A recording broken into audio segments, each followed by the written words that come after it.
Today, we are blessed to present one of these insightful lectures entitled, A True Disciple is Beyond Hope and Fear, Part 3 of 4, on Between Master and Disciples, given in English on August 29, 2008, in Roquebrune-Cap-Martin, France.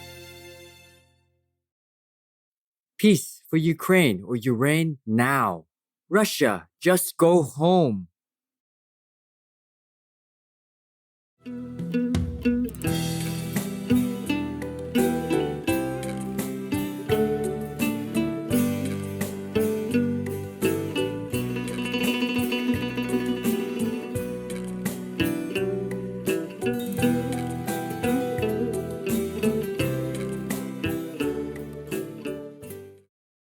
I go downstairs, meditate with the people downstairs.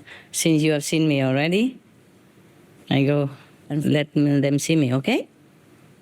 There are only two, or there's some more in the garden, right? People sit in the garden? Oh, okay. Some people are in the room. Some people are in their room? Okay, never mind, wherever you're comfortable. I'm very close anyway, yeah? It's just if you're here, then it's easier to see me because I prepare everything here, and obviously I would come here, yes. I'm glad you came and brought kimchi. And nice to see me. Why? You've seen me not long ago, right? Many times. Many times. Never feel enough. Poor girl. What are you doing right now? How are your dads doing? How's your temper doing? I'm going through a lot of stuff, Master. Maybe difficult time. Difficult time again? I've never heard you going through an easy time ever since I knew you. What is it now? Another boyfriend left you or what? No, this time it's money and it's my family and it's my insecurities. Money? But that has always been the case. You borrow or something like that? You cannot have a small apartment or a smaller house? I was doing very well financially, Master. Yeah, and then? And then between November and February last year, I lost a huge amount of money. Why? Because I didn't have enough experience, and I started with a new business, and I didn't have enough experience to see the warning signs, so I lost a lot of money. Oh my goodness. And now you start from scratch again. And now I'm really in trouble. Oh, poor girl. How much did you lose? 7 million. US dollars? No, How much is that in US dollars? $1 million. $1 million. That's a lot even if I marry an old man. 1 million, you can buy a lot of stuff. You can buy a part of this hotel. I'm so sorry. Why did you start so big like that? I don't know, Master. I was doing very well. I mean, I really did very well. And then, Why do you have to start a new business? because I did real estate for 18 years and I was tired. I didn't want to do it anymore and I didn't feel inspired. Oh, God. But life is tiring, you know. It's still tiring. It's still better than $1 million loss. Oh, jeez. Don't worry. I have lost it sometime too. Yeah. Not because I don't know how to handle business, but the world sometimes they take it from me. Any excuse, you know. And I say, never mind, you know. Money goes, it's better than I go. Yeah. Money I can earn again, but if I go, you don't see me again. Yeah. And you'll be crying, you know. Money gone is sometimes better than life gone. In Vietnam, we say, if you lost some money, then you spare your life. Maybe your life costs $1 million, who knows. Phew. You are expensive, you. You're an expensive thing, you. Huh? Yeah. Getting more and more expensive all the time. First time I heard you, just some 100,000 only. Now it's gone to $1 million already. But that's the funny thing, Master. Last time when you asked me about money was when I lost the money with the insurance company. And that was in 97. And then you really, really helped me to become very wealthy. And then when I was wealthy... You forgot to be careful, right? Well, I don't know if it was also karmic because I had a very bad fight with my brother. Had what? I Fight. don't. Yeah. If you have money, you have a bad fight. Is that No, what it is? I had a lot of money and things were going very well. And then one day when I came back from Taiwan, I felt inspired to include my brother in the business with me to encourage him. Yeah. And then we ended up having a very big fight. And I don't know if the karma from that fight is what actually caused me to lose all that money, Maybe not. or if it was just my own lack of concentration. Well, maybe that money doesn't belong to you. Or maybe it goes so that you're still here. Yeah. Who knows? Maybe we can always start it again. I told you the story of a millionaire who lost a lot of money and then he did the sponge bath with his wife for 3 years. And then he bought a bakery and then later he still did sponge baths for many years behind the business. Saving money by not having a car, saving even bus fare, everything. They just ate, cold food together in that back of the business for 3-4 years, Yeah. and then bought another bakery and bought another bakery and became a millionaire again. Just a bakery even. Yeah, because they work hard and whatever they earn, they save. That is the thing, you save $1, that means you earn $1 also. Similar, yeah. Even no tax, yeah. Anyway, wow, that was a lot, huh? I'm sorry to hear that. And you still come here? Yes. Where did you get the money? I stole it. And you have all the jewelry all over you like that. That was when I was still rich. I could buy your jewelry. Okay, keep it for souvenir, huh? Remember your rich time, huh? Yeah. It's just, Master, your mind plays Tricks on you. tricks with you, and you really think that your level has dropped so low and you're being punished by God, and you think really negative thoughts. And I think that's the more difficult part to actually get out of. It's not so much that you've lost the money and you've got to let go, but you've actually just that you have to be more positive in yourself, and that was really the difficulty. And then, of course, when you first told us about the global warming, it was all the shock, all on top of everything else. But now I'm much better about the global warming, thanks to your grace. And I mean, I'm coping with my financial situation. It's just I have to struggle It's with my another own global mind. warming at home. Yeah. Individual level. Yes. I'm telling you, yes. Yeah, we have no fear, whatever. Yeah? Yeah, okay. But I let you come quick, so in case you have any fear, you feel Thank better. you. Yeah. So that we rotate, everybody comes and see everything's okay and feel more comforted and more calm, Yeah? You want to say something? No, Master, I was just going to ask, what is the situation now with global warming? Is there any further news you have for us? What news? Is further warming or not, right? No, are we winning against it?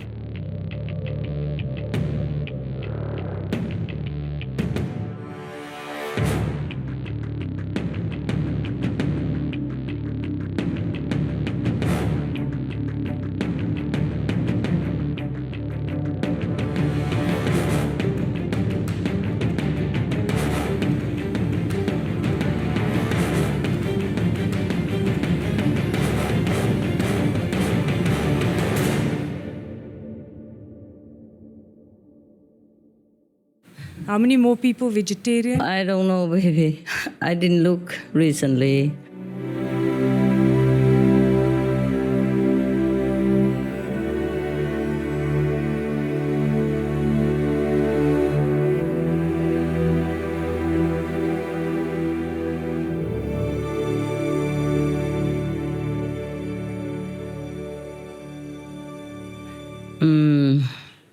But, at one time I thought we made it. When we first came out with all the SOS, we had like 1/5 of them. But then they fell back because everybody else says something else contrary to us, you see, contrary to what we're saying. People say all the time anything anyway. Even after it has been proven that cigarettes, for example, are harmful to human beings, they still try to prove the opposite, something like that. And even scientifically speaking already, they still try to make something out of nothing. So even now, people still make all kinds of excuses not to go veg. Yeah, some people.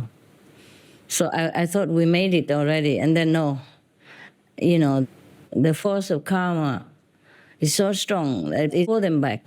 It's like a big tidal wave, You were swimming, you were almost at the shore already, and then it came in and swooped you back into the sea, and then you started, almost anew again. Yeah. Anyway, we're working, okay? We're working, and I hope that when the critical mass is stabilized, then maybe we have better results. I'm tired of telling, and then it falls back again. But I think it's a little bit stabilized now. We didn't reach the critical mass yet, And it takes some time to know whether it is stabilized or not. You see what I mean? Sometimes people came to my lecture and immediately they started a vegan diet, yeah? And they even got initiation and continued the vegan diet even for a while. And then friends, family, business, travels, inconvenience, or habits, piled it back on them, and then some of them failed. Remember? You know or not? Yeah. You have that, yes, of course. And then maybe sometime later on they return, It's not just our group, many people outside also, they follow some other tradition, they became vegan. But then they fell back, yeah?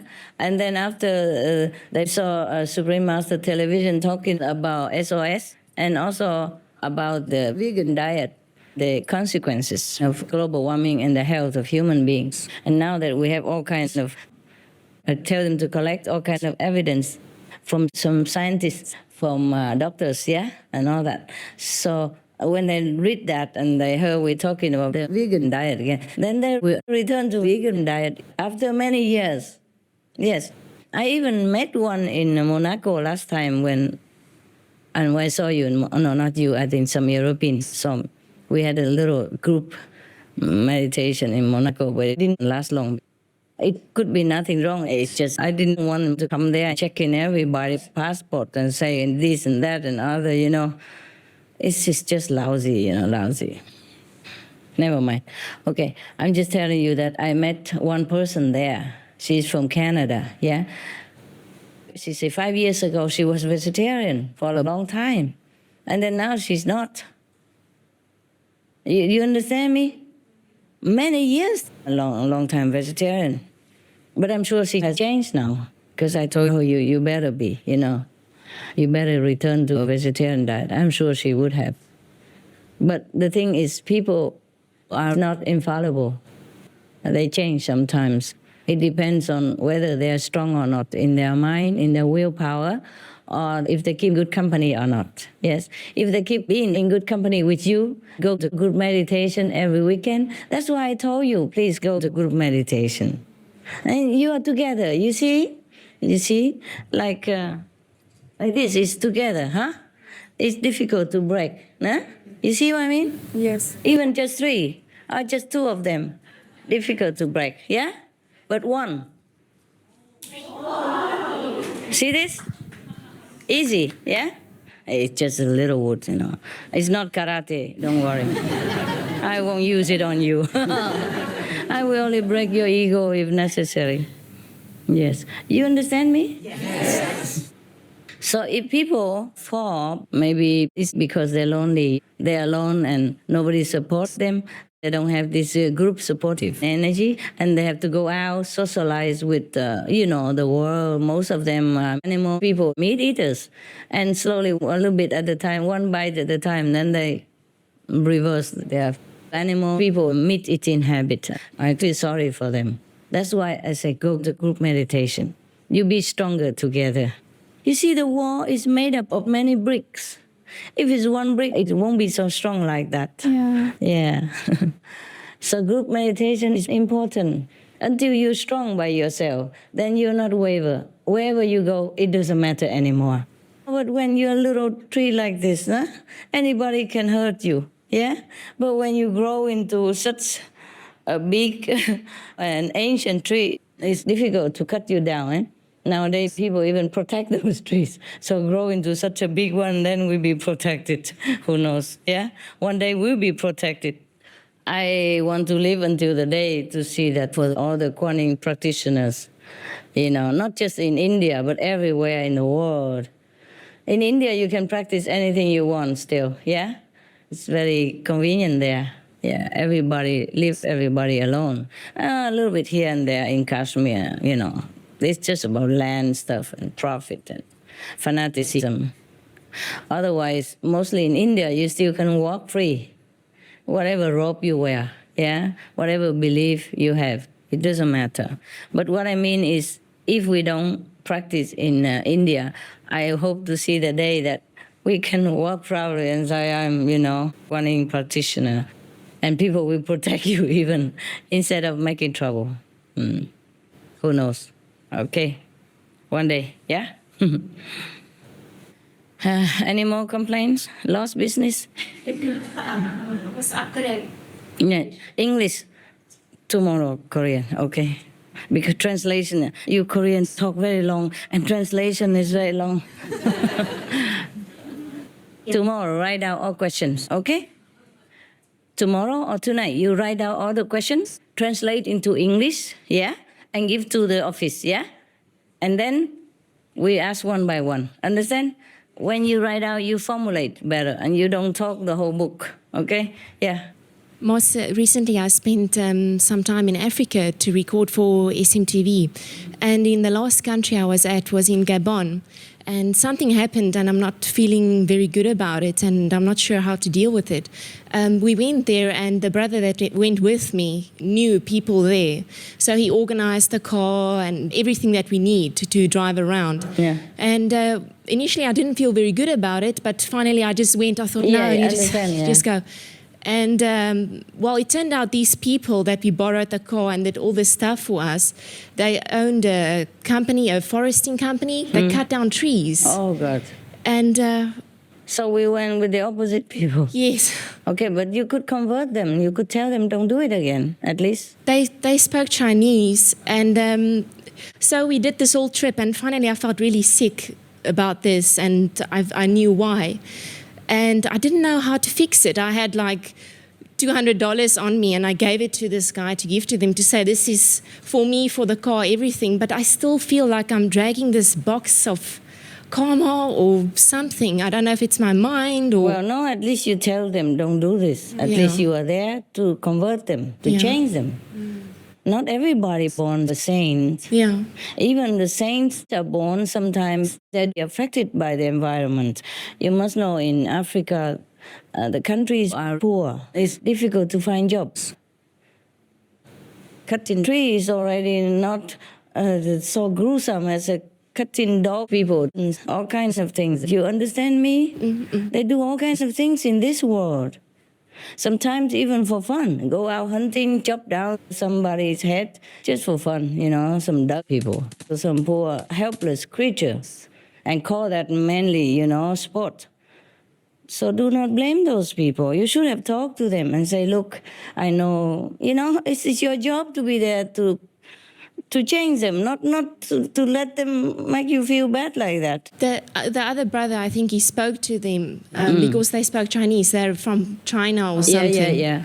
But I don't know, I just don't feel very okay with it. Well, you should have talked to them, The whole world is not okay. Yeah? Where do you find okay? You tell me. Where is okay and Except not okay? within our group, and within other spiritual groups. Where else is okay? Where people are not connected with God is not okay. Even though maybe it looks okay on the surface,